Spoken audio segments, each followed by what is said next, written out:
Muy bien, pues vamos a iniciar. Muy buenas noches, son las 19 horas con 3 minutos del miércoles 19 de agosto de 2020 y nos sentimos en Palacio Nacional, pero no lo estamos. Muchas gracias, gobernador.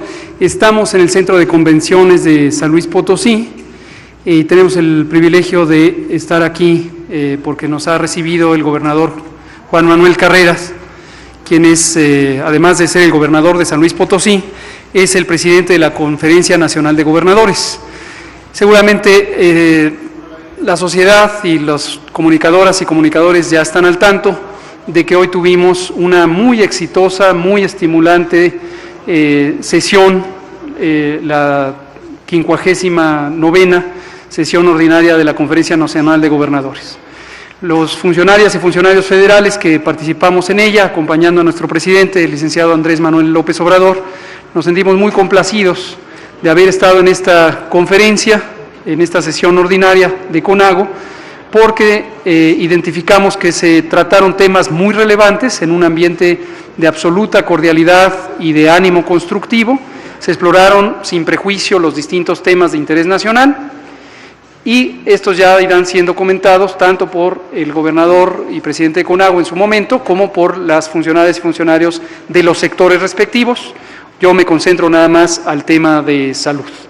Le agradezco públicamente al gobernador y también quisiera destacar el acompañamiento de la doctora Mónica Rangel, secretaria de Salud de San Luis Potosí y secretaria técnica de la Comisión Consultiva de Salud Pública del Consejo Nacional de Salud, que es el órgano de coordinación del Sistema Nacional de Salud, en el que hemos estado también trabajando todos los aspectos técnicos que tienen que ver con el manejo de la pandemia de COVID-19, y también le agradezco públicamente a la doctora Rangel, que ha tenido una excelente participación en encontrar consensos, en buscar siempre un alineamiento con una base técnica y científica de los trabajos que hacemos en el país.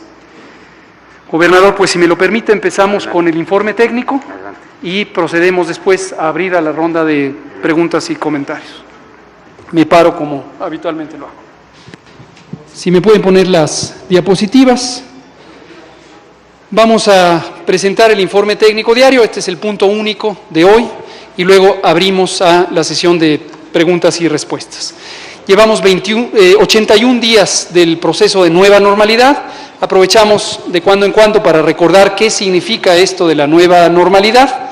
Lo que significa es una situación en la que las actividades que deben ser restringidas o reducidas temporalmente con el propósito de disminuir los contagios, se diversificaron en sus tiempos de aplicación para cada entidad federativa. Recuerden que tuvimos una Jornada Nacional de Sana Distancia desde el 23 de marzo hasta el 30 de mayo, y esto tuvimos una aplicación generalizada a nivel nacional de un mismo esquema de mitigación comunitaria. Esto quiere decir aquellas actividades en las que se reduce la transmisión de la enfermedad porque las personas se mantienen a sana distancia, dado que se cerró el sistema educativo nacional, la mayoría de los centros de empleo, excepto aquellos de actividades esenciales, y también una gran cantidad de actividades en la vía pública o en espacios públicos para disminuir contagios. Esto ocurrió durante fines del mes de marzo, todo abril, todo mayo, y empezando en junio entramos a ese proceso de nueva normalidad, en donde trazamos una ruta para ir desconfinando, saliendo de este periodo de restricción de movilidad, pero dado que el comportamiento de la epidemia en cada entidad federativa presentaba intensidades diferentes y también ritmos de ocurrencia diferentes, las autoridades sanitarias estatales, que son los gobiernos estatales, han ido determinando los elementos específicos de este desconfinamiento. Como hemos indicado en semanas recientes, y lo veremos nuevamente en la gráfica enseguida, eso ha resultado en una acción muy positiva para la que agradecemos principalmente al pueblo de México, en la que las personas se han mantenido con disciplina, con prudencia, atendiendo a las indicaciones de los gobernadores de las secretarias y secretarios de salud, se ha mantenido una reducción de los contagios y hoy podemos ver, si me pasan la siguiente diapositiva, la siguiente, que tenemos ya una reducción de la epidemia. Esto lo anunciamos formalmente al inicio de esta semana, aunque ya lo habíamos presentado en la gráfica, quisimos ser cautelosos en que se interpretara como una reducción sostenida hasta que viéramos una tendencia clara. Esta la vemos ya cuando tenemos 3 semanas, la semana 31, 30, 31 y la 32, en donde pueden apreciar que la cantidad de casos ha ido disminuyendo. Estamos en este momento en la semana 34, nunca pierdan de vista que el corte de información excluye a las semanas más recientes porque los datos todavía están teniendo incorporación de las confirmaciones por laboratorio. Pero vemos ya una tendencia sostenida y cuando esta tendencia sostenida se presenta es esperable que se mantenga. De cualquier modo, y lo quiero decir aquí en San Luis Potosí, cada entidad federativa tiene sus propios indicadores específicos, propios del Estado. Entonces, si ustedes encuentran que en la federación planteamos un color del semáforo, pero la entidad federativa prefiere tener una medida más cautelosa, nos parece excelente, porque nadie mejor que el gobernador, que la secretaria de Salud, conocen la realidad local, al detalle municipal y comunitario. Nadie mejor que ellos. Entonces, hay que seguir las indicaciones que directamente ellos disponen. Vamos a ver la siguiente diapositiva. Y lo que podemos ver aquí es también que se sostiene la reducción, esta semana 32, se mantiene con una reducción entre la semana 31 y la 30 de 16%. Otro indicador importante es el porcentaje de casos que son de los últimos 15 días, porque esto es la actividad de la epidemia. En este momento en México la actividad de la epidemia son estos 40.176 casos registrados, son personas que están en este momento con capacidad de contagio y la mayoría de ellas debe estar resguardada si es que está en domicilio porque no tiene una enfermedad grave o podría ser que desafortunadamente estén hospitalizadas en sus casas. Casi 50% de la mortalidad se ha estado reduciendo ya desde la semana 27, más claramente lo mismo en las últimas 3 semanas, y este es otro signo muy positivo porque los indicadores consistentemente muestran esta reducción. No olvidar que la epidemia no ha terminado. Todavía falta que esta curva epidémica que llegó a este punto máximo durante el mes de julio reduzca. ¿Hasta cuándo? Probablemente hasta octubre. Lo hemos dicho, desde febrero dijimos, preparémonos para una epidemia larga, lo decimos una vez más, todavía falta por lo menos hasta octubre, y en octubre vamos a tener la temporada de influenza, enfermedad que tiene un comportamiento muy semejante a COVID, y podría sumarse también el COVID. Desafortunadamente, estimamos que ya tenemos 60.362 defunciones, estas son las estimadas, en la diapositiva previa había cerca de 58.000, que son las que se han ya confirmado. La siguiente, por favor. Finalmente, en el informe técnico nacional, vamos a ver un detalle estatal de San Luis Potosí. En el informe nacional vemos la ocupación hospitalaria, la tenemos a 39%, se sigue reduciendo en la medida en que todavía continuamos con expansiones hospitalarias, pero además se está teniendo menos ingresos al hospital de los altas, de los egresos que ocurren. Por lo tanto, 61% de las camas están disponibles. Si lo vemos en las entidades federativas, tenemos Nuevo León, Nayarit, Colima y Coahuila, y hasta el estado de Hidalgo, con ocupaciones superiores al 50%, todos los demás ya tienen menos del 50% de ocupación. Estas son las camas generales. La siguiente.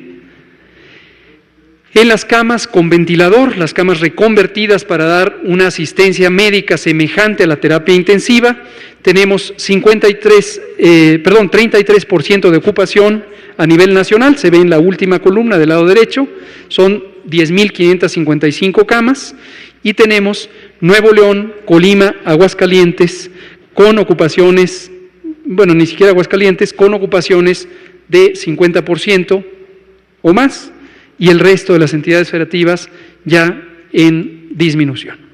Vamos a ver por último 3 diapositivas sobre la realidad estatal,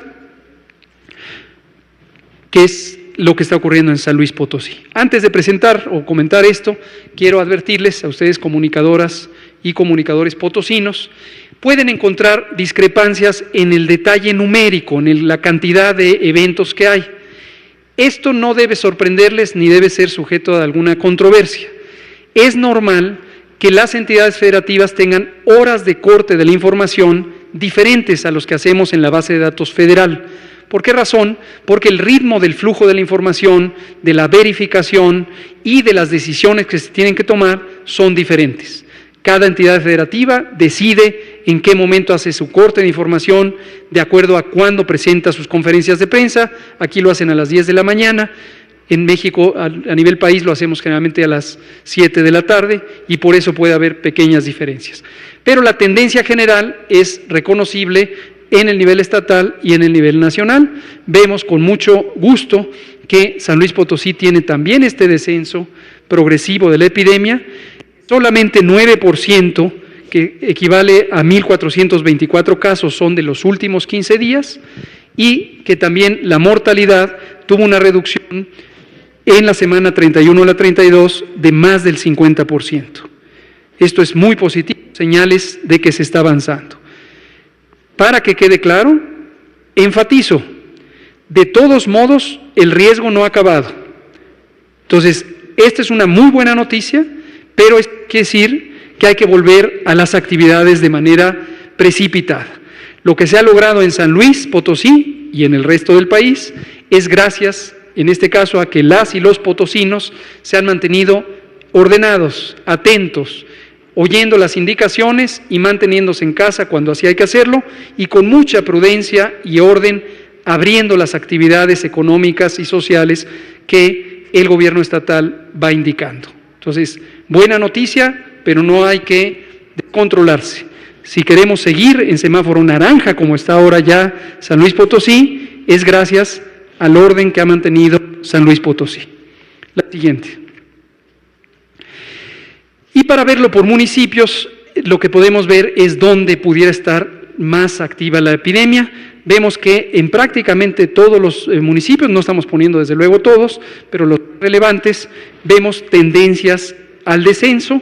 En particular, los que llegaron a mayor transmisión son Valles y San Luis, las ciudades más grandes del estado, pero en casi todos, entre la semana 29 y la 31, ya hay una tendencia decreciente. Está un poco más lento la reducción en Soledad de Graciano Sánchez, pero en general están todos reduciendo. Me parece que es la última. Es la última. Vamos a pasar, si el gobernador nos lo permite, a la sesión de preguntas y respuestas. Adelante, por favor. Soy Enrique Hernández del portal Criptón, periódico digital. Mi pregunta va en el sentido de que, bueno, vemos con agrado que se está doblando ya la curva en el tema de los contagios, pero básicamente a nivel mundial se han estado detectando algunos cambios en la sintomatología de los enfermos. Queremos saber si en México tienen detectado estos cambios, que ya no es el mismo cuadro que se venía presentando. Hay incluso quien dice que hay algunas personas con infarto, viene siendo COVID, hay algunas personas con erupciones en la piel y son COVID. Queremos saber si tienen detectado ya esta parte en México o en San Luis Potosí, si existe esa parte, ¿no? Muchas gracias. Gracias por su pregunta. Esto es importante. ¿Cómo reconocemos la enfermedad? Nos permite identificar a los casos tempranamente, clasificarlos y dar el tratamiento adecuado. En medicina clínica hay un proceso del trabajo que hacen las médicas, los médicos, que se llama diagnóstico diferencial. Esto quiere decir, hay enfermedades que se parecen y el ejercicio del diagnóstico clínico incluye el considerar todas las posibilidades que expliquen un cuadro clínico. Fiebre, tos, dolor de garganta, dolor de cabeza lo presentan múltiples enfermedades, la mayoría de ellas posiblemente infecciosas, y La correcta observación de otros síntomas que les llamamos complementarios o accesorios ayuda a la sospecha diagnóstica que permite identificar tempranamente a los casos en esta situación de COVID. Usted comenta sobre infartos y problemas cardíacos. Efectivamente se ha descrito, el COVID se ha asociado con arritmias y se ha asociado con una propensión a los infartos cardíacos. También se han descrito alteraciones funcionales cerebrales.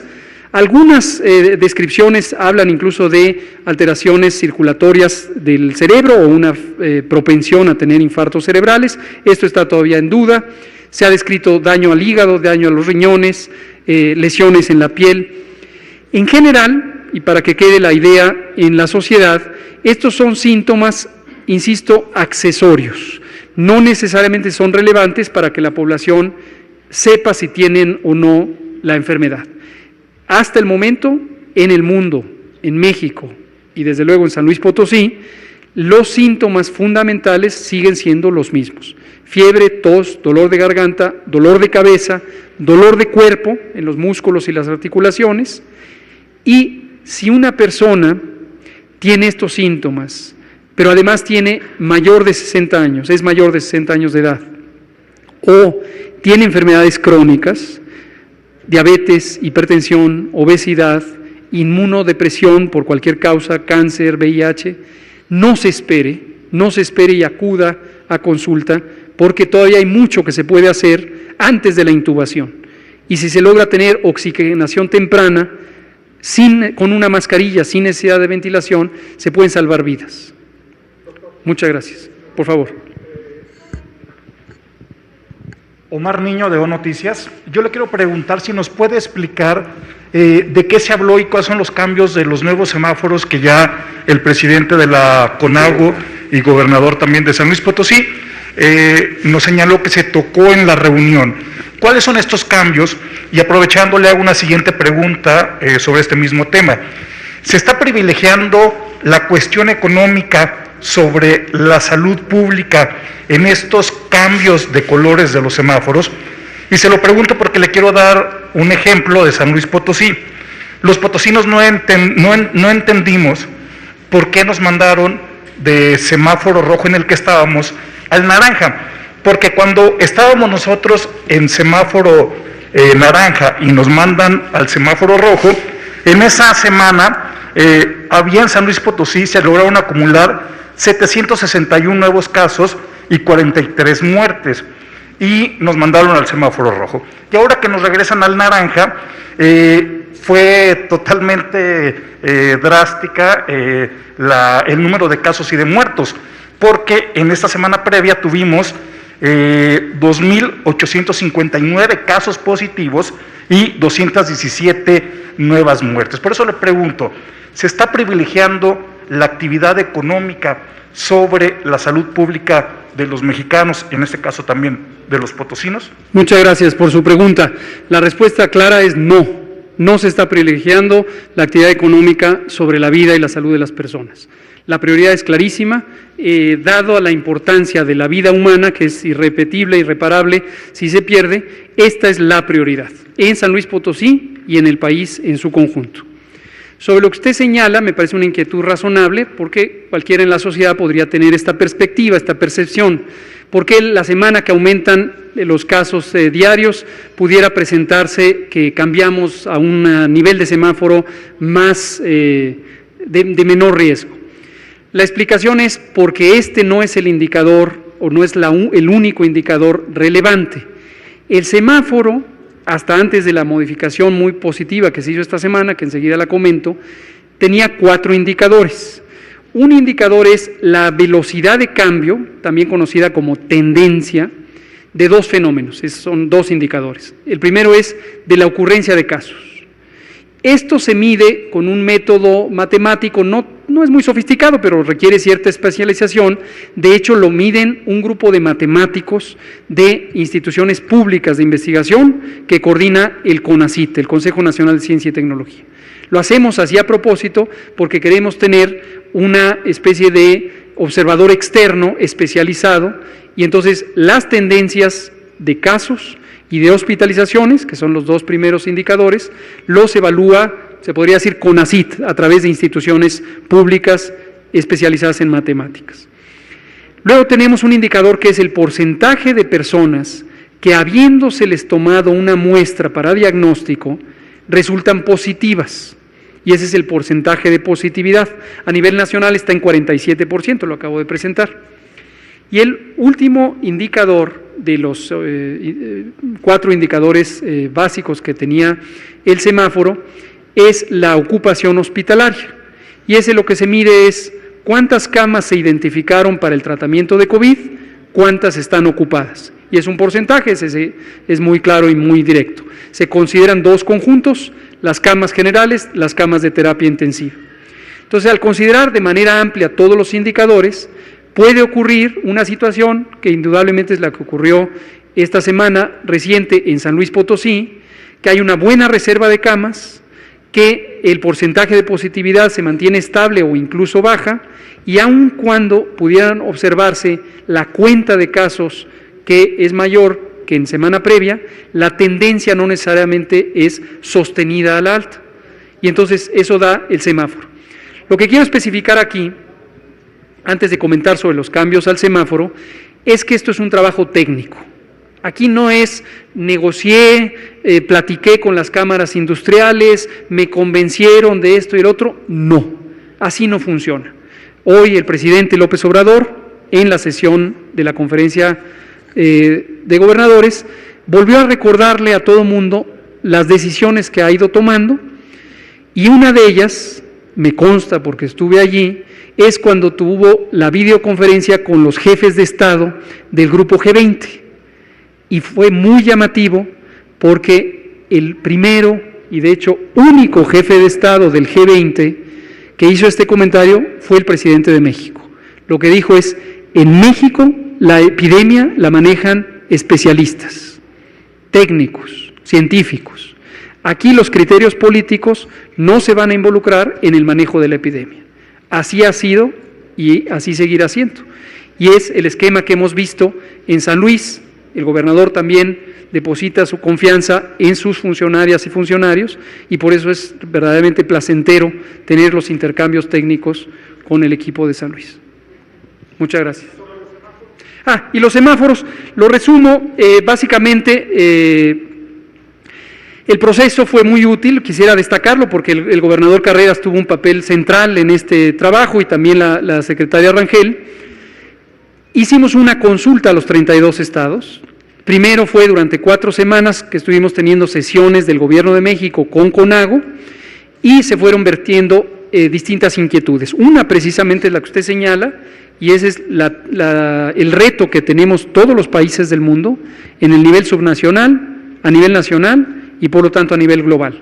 Es la protección de la salud en una epidemia para la que no hay vacuna ni tratamientos específicos, tiene como principal recurso el confinamiento. Esto es parte de la mitigación comunitaria. Pero eso tiene un impacto negativo sobre la economía. Una economía que se mantuviera cerrada durante demasiado tiempo empieza a tener daños irreparables. Esto lo dijo en la sesión hoy el secretario de Hacienda, Arturo Herrera. Entonces, llega un momento en donde es muy importante, dado que la epidemia es larga, establecer los balances necesarios para seguir cuidando la vida y la salud, pero facilitar la recuperación económica. Y hemos dicho muchas veces, cuando pensamos en economía, estamos pensando en que la mitad de las personas del país viven al día, tienen que salir porque son trabajadores de la construcción, o son vendedores, o tienen una contratación temporal, o trabajan a domicilio, o trabajan en un taller mecánico. Esa es la población que vive al día, y hay que protegerla también en términos económicos, porque si no, eso tiene una consecuencia sobre su salud y sobre su vida. Entonces, este fue el proceso de deliberación. Cuando el gobernador Carreras empezó a ser el presidente de CONAGO, enseguida facilitó un proceso de consulta, propuso él mismo, nos pareció excelente idea a todos, lo técnico que se dirima en un foro técnico, Consejo Nacional de Salud, y la doctora Rangel recopiló las opiniones de secretarias y secretarios de salud de todo el país, lo analizamos, lo integramos y el semáforo verdaderamente está reforzado. Hemos incorporado un indicador que es muy de uso en la epidemiología matemática, que es el número básico de reproducción o el número de reproducción en el tiempo. Incorporamos 3 indicadores muy útiles sobre la intensidad epidémica, no solo la tendencia, sino qué tan alta o baja está la incidencia de la epidemia. Lo mismo para hospitalización, y se integró la dimensión de la mortalidad. Esto nos permite evaluar 3 dimensiones: ocurrencia de la epidemia, capacidad de respuesta ante la epidemia y consecuencia de la epidemia. Hoy vamos a tener 10 indicadores en lugar de 4, y además los puntos de corte para los colores, por lo tanto los niveles de riesgo, se reajustaron para tener un espacio más amplio en el que el color naranja permita a las entidades federativas identificar cuáles son las actividades económicas de menor riesgo y mejor utilidad social que se pueden ir abriendo antes que otras con características diferentes. Muchas gracias. Por favor, y luego nos vamos allá atrás con usted. Buenas tardes, doctor Francisco Acosta Martínez para Código San Luis.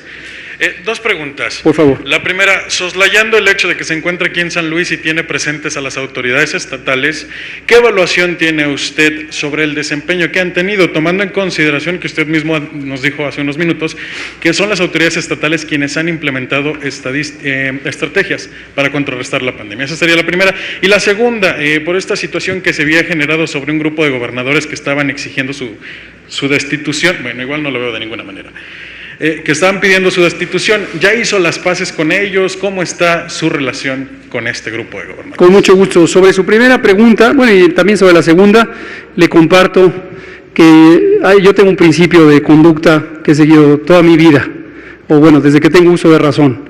Lo que puedo decir en privado, también lo puedo decir en público. Entonces, a mí no me afecta, me podría tapar y olvidarme que están ellos. Pienso lo mismo. El gobernador de San Luis ha jugado un papel muy positivo en CONAGO, en encontrar consensos, en centrarse en el interés superior de la nación, y eso nos ha hecho muy bien a todas y todos. La doctora Rangel, a quien conozco desde hace varios meses, desde que empecé en el encargo, es conocida ampliamente como una líder de la salud pública de México, es una excelente secretaria, es una excelente administradora del sistema de salud, tiene una visión de salud pública. Se formó aquí en el Estado desde el inicio y ha ido recorriendo todo, conoce los hospitales, conoce la salud pública, conoce los programas. Entonces, esa es mi opinión. Sobre los gobernadores que piden o no mi renuncia, yo no tengo por qué preocuparme porque, como lo dije en Puebla en una videoconferencia semejante, en una conferencia de prensa, yo les tengo absoluto respeto a los 32 gobernadores o los 30 gobernadores, la gobernadora de Sonora y la jefa de gobierno, en tanto que son las personas titulares del Poder Ejecutivo Constitucional en los estados. A mí me parece que todas y todos ellos hacen un trabajo de enorme responsabilidad y velan por el interés y la protección de su ciudadanía. Y en la medida en que hay diversidad de opiniones, el país se enriquece. Hoy constatamos en la conferencia, no hay ninguna enemistad, a menos que yo me haya distraído, no vi a alguien que se parara a decir, saquen a este sujeto de la sala porque queremos que renuncie, y pues evidentemente no tengo motivaciones para renunciar, tengo un encargo que me ha hecho el presidente de la República, el secretario Alcocer, y lo seguiré haciendo con mi mejor empeño. Muchas gracias. Vamos a pasar a la compañera. No quisiera acaparar todas las preguntas, teniendo aquí a mis anfitriones. Doctor, buenas tardes, Lucía López. En primer lugar, en Estados Unidos se ha estado viendo el problema en obesidad, sí, sobre todo en niños, pero en estos momentos no tenemos que los niños vayan al hospital para hacer un parámetro de cuánta obesidad tenemos hoy en la República Mexicana y también en San Luis Potosí. Esa sería la primera pregunta, ¿cómo le van a hacer? ¿Cuál es la estrategia? Y la segunda pregunta sería, doctor, ¿cuál es su punto de vista a nivel nacional de cómo deben de retirarse o darles un seguro a las familias que hoy pierden una enfermera un personal de limpieza, de cocina, de la Secretaría de Salud, del ISSSTE, del Seguro Social. ¿Cómo se deben de ir después de perder la vida y si se les debe de dar un bono o otro tipo de recursos por esta labor que están haciendo en los diferentes hospitales de la República Mexicana? Gracias. Con mucho gusto. No necesitan ir niñas y niños a los hospitales a que se les evalúe para este propósito, porque tenemos la encuesta nacional de salud y nutrición, por cierto está activa, inició el domingo pasado. Si en San Luis Potosí, potosinas y potosinos, tocan en su puerta y viene personal de salud identificado con la credencial del Instituto Nacional de Salud Pública y dice en Salud COVID, es una encuesta legítima que se está levantando. Y hay un procedimiento de seguridad donde hay un número al que se puede hablar para verificar si la persona que se presenta legítimamente está levantando la encuesta nacional de salud y nutrición. En esta encuesta hemos podido constatar desde 1985, cómo ha cambiado el perfil de las enfermedades que se presentan en la población mexicana. Y desde los 1990 estamos identificando que la prevalencia, es decir, la frecuencia de la obesidad y el sobrepeso suben. México es el número 1 en obesidad infantil y juvenil. En todo el mundo, México tiene la más alta prevalencia de obesidad infantil y juvenil. Está arriba del 32% para las dos condiciones, obesidad, sobrepeso. Somos a veces el número 2, hemos sido el número 1, a veces 2 o 3 en obesidad en general. 75%, 3/4 partes de la población mexicana tiene obesidad o sobrepeso. Ocupamos los primeros 5 lugares en frecuencia de diabetes y de hipertensión. A veces hemos cambiado en los primeros 10, pero en general tenemos un grave problema de enfermedades crónicas, no hay duda alguna. COVID-19, la pandemia causada por el nuevo coronavirus SARS-CoV-2, lo que hizo fue revelar esta cruda realidad en la medida en que la mortalidad, las personas que mueren por COVID, son en su mayoría personas que tienen enfermedades crónicas. Obesidad, sobrepeso, diabetes, hipertensión, tabaquismo también, que en sí mismo es una enfermedad, además de que causa múltiples males. Esto se ha observado en otros países, no es exclusivo de México, y conociendo ya antes de COVID que estas epidemias, que lo son pandemias de hecho, representaban un grave problema, establecimos una política integral que nos interesa destacar que no va enfocada a que los individuos carguen la responsabilidad. Es muy importante el cambio de conducta, comer sanamente, hacer actividad física, beber agua, importantemente, 2 litros al día, todas y todos debemos beber 2 litros de agua pura, de agua simple al día. Pero sobre todo nos interesa cambiar el ambiente alimentario, que lo que podemos comprar sea saludable. Porque si no está disponible, ya sea por costo o porque no está cerca, nuestra alimentación va a ser todavía muy mala.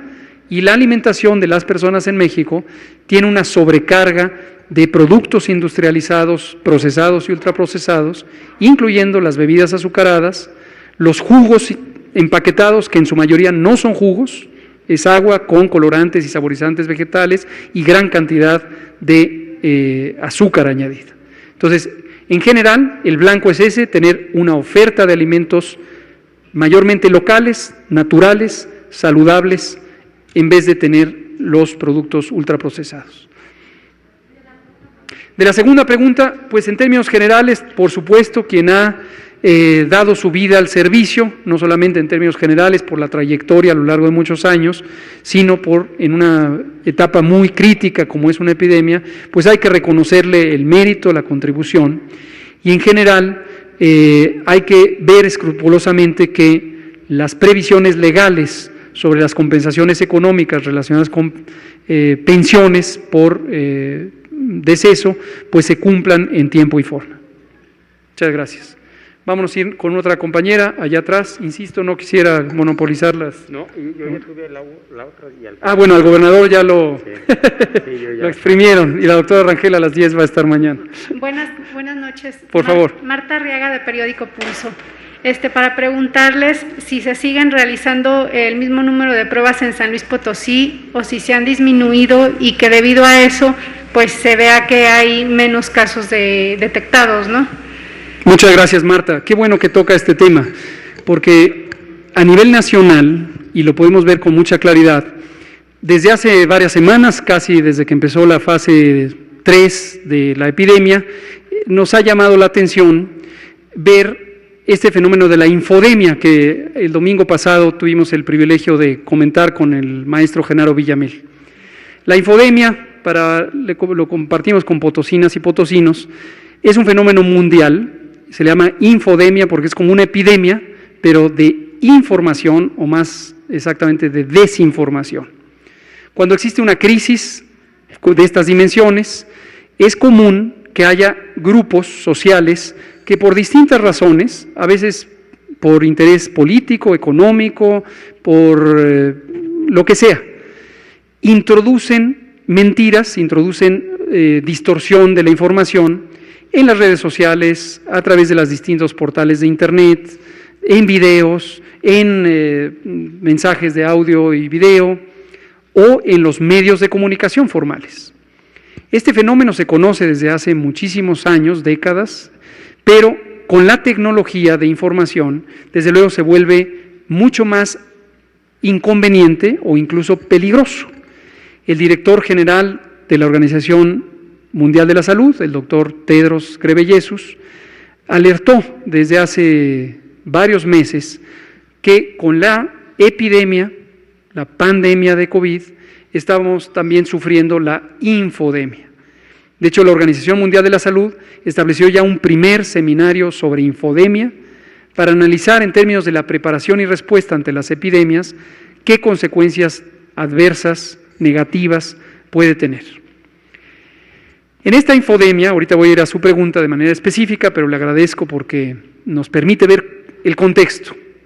En esta infodemia vemos en México un patrón ya más o menos estructurado, en donde se siembra una idea falsa y enseguida se empieza a replicar en primeras planas de los periódicos, ciertos periódicos, desde luego no todos, ciertos canales de televisión, ciertos portales de internet, y un grupo, a veces lo he visto un poco metafóricamente como si fuera una burbuja de las redes sociales, donde es muy claro que son las mismas personas conectadas con ciertos grupos de ciertos intereses, y esta burbuja replica un poco esa realidad fabricada. La semana más reciente, y es el tema que parece ser el que iniciaron esta semana, es una idea, desde luego falsa, que ya me la preguntaron el martes pasado en la conferencia matutina y la comenté, pero con mucho gusto lo vuelvo a explicar. ¿Qué es el tema de las pruebas? La idea falsa es que la epidemia se aprecia que va reduciendo porque se restringió el número de pruebas y que al no hacer pruebas ya no hay casos y entonces parece que va bajando. Eso es falso. Lo que está ocurriendo en México es que México tiene desde febrero un lineamiento de cómo se hacen las pruebas, en quién y por qué. Y es exactamente al revés de la idea falsa que quieren introducir. Donde hay un caso que cumple la definición operacional de caso sospechoso, dato que presentamos también todos los días, le hacemos una prueba. Entonces, si no hay casos, no hay pruebas. Cuando hay menos casos, hay menos pruebas. No al revés, como lo quieren perfilar. Pruebas no nos faltan, tenemos todavía una reserva de más de 250,000 pruebas en el INDRE, en el Instituto de Diagnóstico y Referencia Epidemiológicos, las distribuimos a los estados a través de los laboratorios estatales de salud pública, no se han agotado, si están cerca de agotarse, las volvemos a surtir, no hay directiva alguna que restrinja las pruebas, ni a nivel nacional, ni a nivel de los estados, y el lineamiento se sigue exactamente como ha sido estipulado. No, ese es exactamente el punto de lineamiento. Otra de las también fake news o pseudoverdades que al inicio tenían, ya como que se agotó esa parte, era la idea de que había que hacer pruebas a todo mundo. Este técnicamente es absurdo, no tiene fundamento alguno. Imagínense ustedes que en México hay un poco más de 126 millones de personas y que hiciéramos pruebas de manera universal y que a 126 millones les hiciéramos pruebas hoy. La siguiente semana tendríamos que volver a hacer pruebas y tendríamos que hacer 126 millones de pruebas. Y la siguiente semana otras 126 millones. No tiene sentido, eso no tiene utilidad. Lo que sí es real y está estipulado en los lineamientos técnicos de México y en otros países, Estados Unidos, Canadá, Europa Occidental o los lineamientos de la Organización Mundial de la Salud, es que las pruebas son útiles para ayudar al proceso de contención comunitaria. Por cierto que San Luis es uno de los estados que mejor ha hecho la contención comunitaria. ¿En qué consiste la contención comunitaria? Donde se detecta un caso, se le toma una muestra para hacerle una prueba, pero no me espero al resultado de la prueba. Ya se queda en aislamiento, en resguardo preventivo. Y sin esperar el resultado de la prueba, estudio a sus contactos, las personas con las que se ha relacionado durante el periodo que pudiera ser contagiante, y les pongo en aislamiento. Esto rompe las cadenas de transmisión si se hace un trabajo comunitario, activo, como lo está haciendo San Luis. También lo hacen ya algunos otros estados, la Ciudad de México, por ejemplo, lo hace también Tabasco, lo hace Campeche. Se logra un efecto positivo, disminuye la transmisión y esto complementa de manera muy importante a la medida general de mitigación comunitaria. Muchas gracias. Allá, por favor. Buenas noches, Mariel Sánchez de EMSA Valles. Subsecretario, preguntarle cuál es el seguimiento, será el seguimiento que se le dé a los pacientes que ya fueron dados de alta tras haber sido contagiados de coronavirus.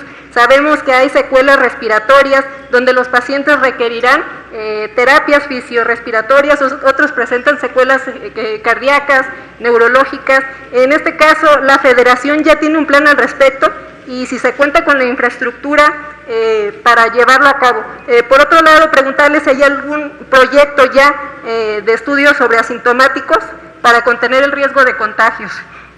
Pues sabemos que en este caso hay que identificar el porcentaje en cuanto a este tipo de pacientes, lo cual se ha tornado bastante difícil y ha llevado a una crisis severa de brotes. Muchas gracias. Su última afirmación no creo que sea tan cierta, lo digo con todo respeto, porque voy a empezar por la segunda pregunta. El papel de los asintomáticos son personas que teniendo la infección por SARS-CoV-2, el virus que causa COVID, no tienen síntomas, no les duele la cabeza, no tienen fiebre, no tienen dolor de garganta, tos, etc. Al inicio de la epidemia, mes de marzo para la epidemia en México, ya el segundo mes de epidemia para Europa, se empezó a considerar que las personas asintomáticas podían tener el papel más importante de la transmisión. Esto llevó incluso a que la Organización Mundial de la Salud hiciera un pronunciamiento específico al respecto. Lo cierto es que la evidencia científica no es tan clara en ese sentido. No hay duda que pueden tener un papel, pero ¿qué tan importante es en comparación con los sintomáticos? Eso no está claro. También hay un periodo corto de 1 o a veces 2 días de una persona que todavía no tiene síntomas, empieza a ser contagiosa, empieza a eliminar virus por la garganta y la nariz, la boca, y a los pocos días, 1 o 2, ya tiene síntomas. Eso se llama presintomático, antes de los síntomas. Lo mismo no se tiene claro en términos cuantitativos, en términos de la importancia, de la magnitud, si eso es más preocupante o más importante en la transmisión que los casos sintomáticos. Cuando uno compara las cargas virales, esto es la cantidad de virus que se pueden detectar por la técnica de PCR, en la garganta de personas sintomáticas con respecto a personas asintomáticas, es decir, sin síntomas, es muy claro que hay una considerable cantidad, mucho mayor, órdenes de magnitud, 100 o 200 o 1000 veces más, la la cantidad estimada de virus en los sintomáticos. Pero además los sintomáticos tosen y eso contribuye a una excreción más amplia de virus. Entonces, en suma, no se conoce todavía, hay razones para sospechar que es más relevante el sintomático que el asintomático. Sobre la rehabilitación pulmonar, México en general ha tenido en las últimas 4 décadas un crecimiento muy lento del Sistema Nacional de Salud, un desarrollo muy precario que tiene que ver con muchas razones, pero el efecto neto es que se necesitan más servicios de los que hay, más hospitales, más médicas y médicos, más enfermeras y enfermeros, más unidades de atención en el primer nivel, se necesita más de lo que tenemos. Ciertos servicios especializados son particularmente escasos y la epidemia de COVID-19 no ha hecho más que mostrarlo, así como lo de la obesidad infantil.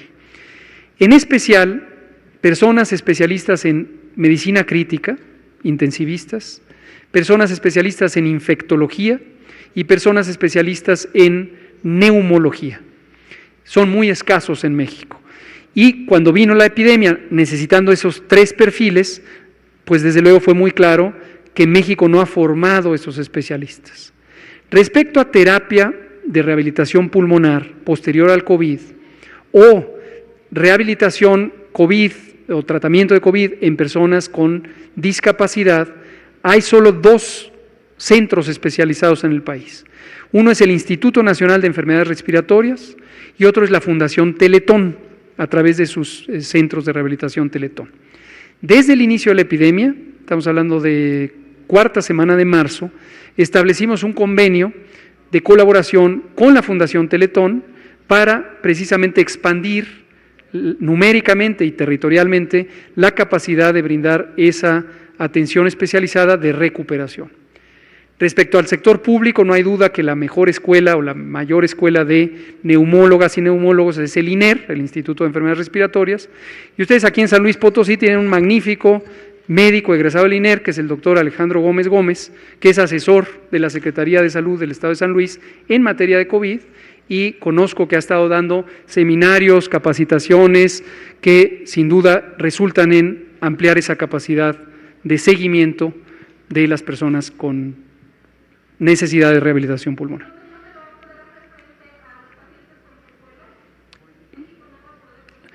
Dije todo lo contrario, dije para hacer frente, desde la 4ª semana de marzo tenemos un convenio con la Fundación Teletón y hay estos esfuerzos de ampliar la capacidad a través de la formación de competencias técnicas del personal.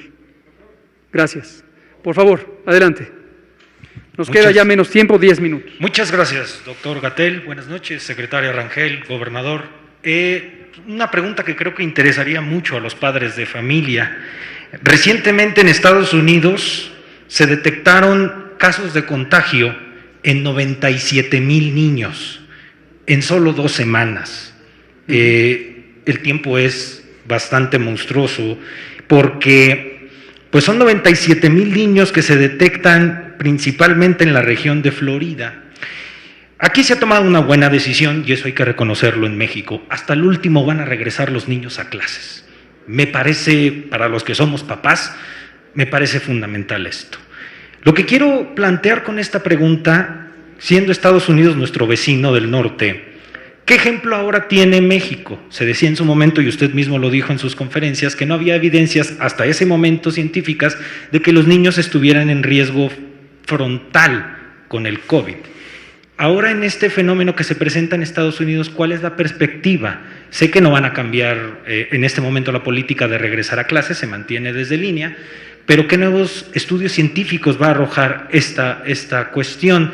Y la siguiente, doctor Gatell, va dirigida también para usted, si me lo permite, por favor, que nos pudiera detallar los alcances de esta nueva disposición que hace la Secretaría de Salud de dejar bajo su control en la Subsecretaría de Promoción a la Salud las 12 oficinas que van a estar a su cargo, entre ellas la Comisión Nacional contra las Adicciones y también se decía ahí la COFEPRIS. Gracias de antemano. Con mucho gusto.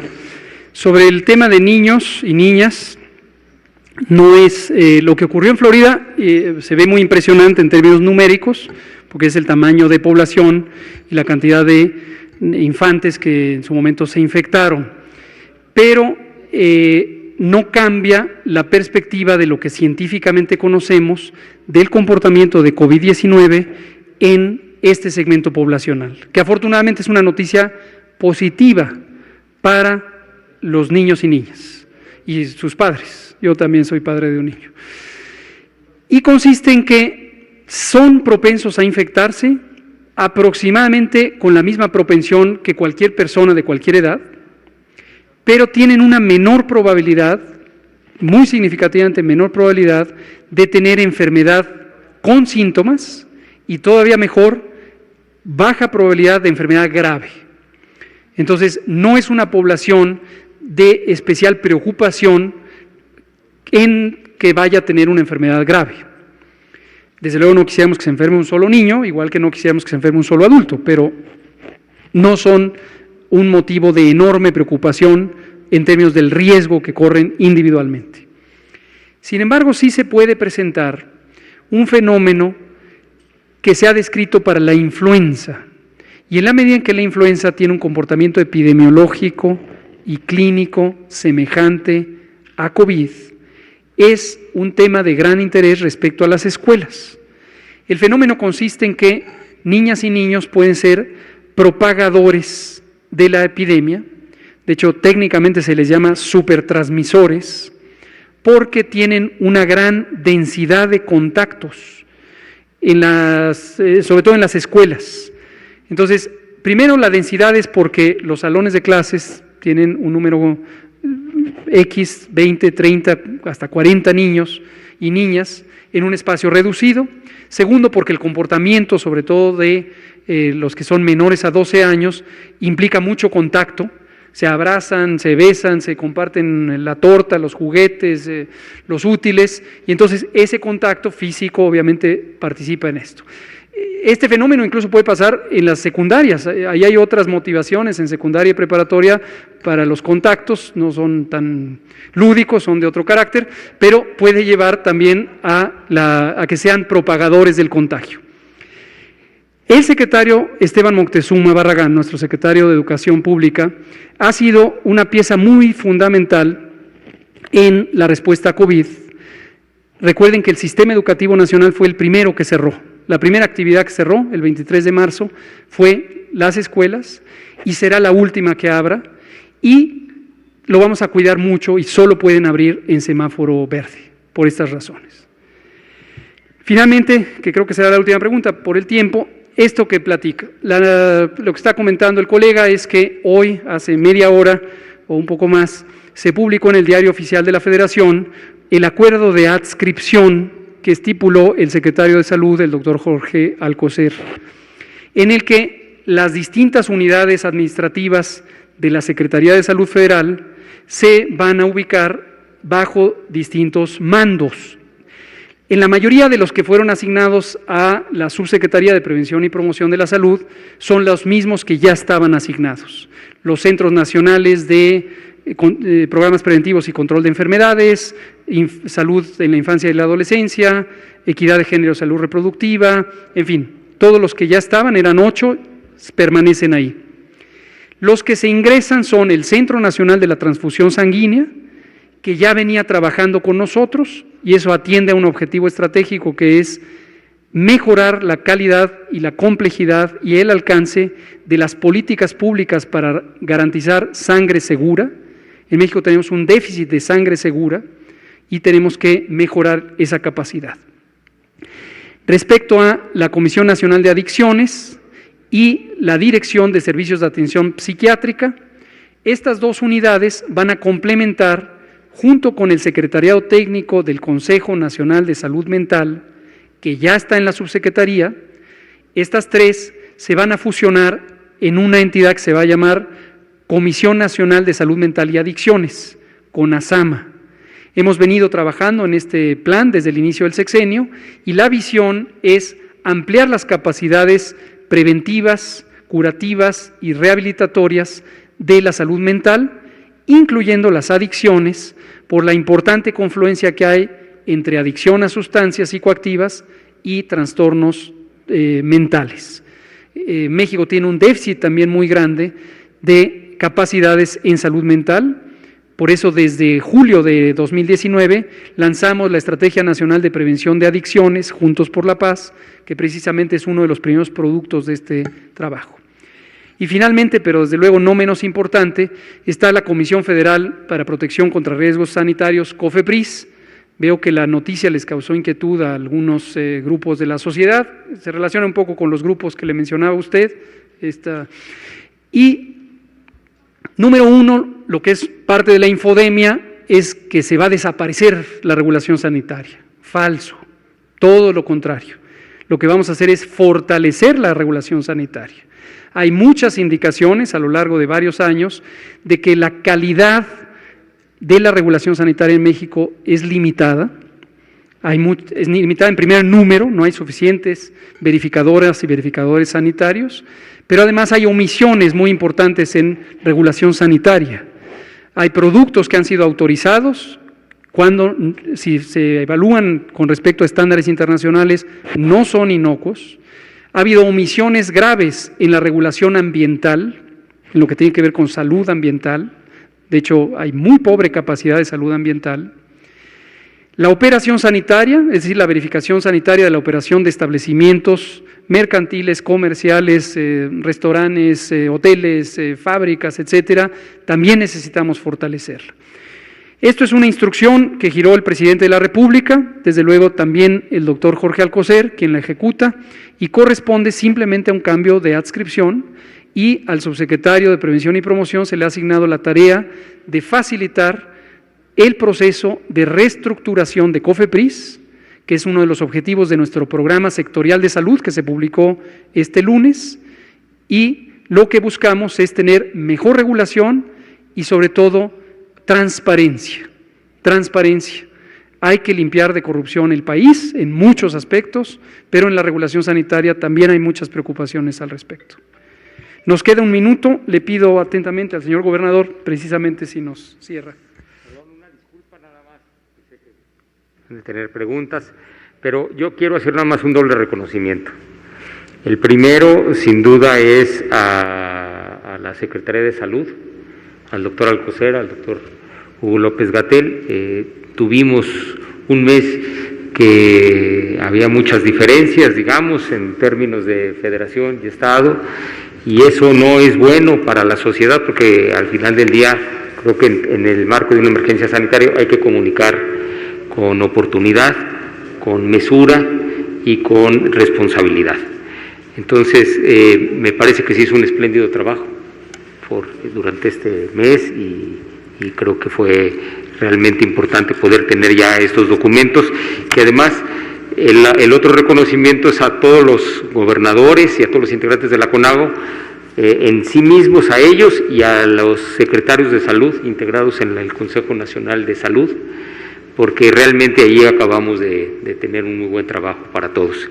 Este nuevo lineamiento, estos nuevos documentos van a permitir que podamos tener ya para el siguiente semáforo, es decir, no esta semana, porque aunque ya se tengan resultados, son resultados semanales, pero para efecto de su duración, el semáforo tiene una duración de cada 15 días, que también forma parte de los acuerdos, y ya entrará en operación para no esta semana, sino la siguiente semana, lo cual creo que redundará en certeza y claridad entre todos.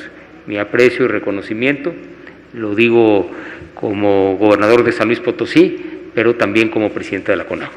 Muchas gracias. Y gracias a todos, muy amables.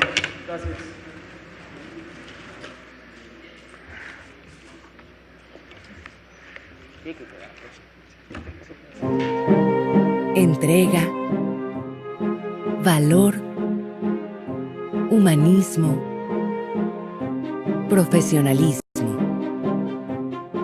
Por su dedicación y servicio, el personal de salud de la Nación será distinguido con la condecoración Miguel Hidalgo, la más alta presea que concede el Estado mexicano.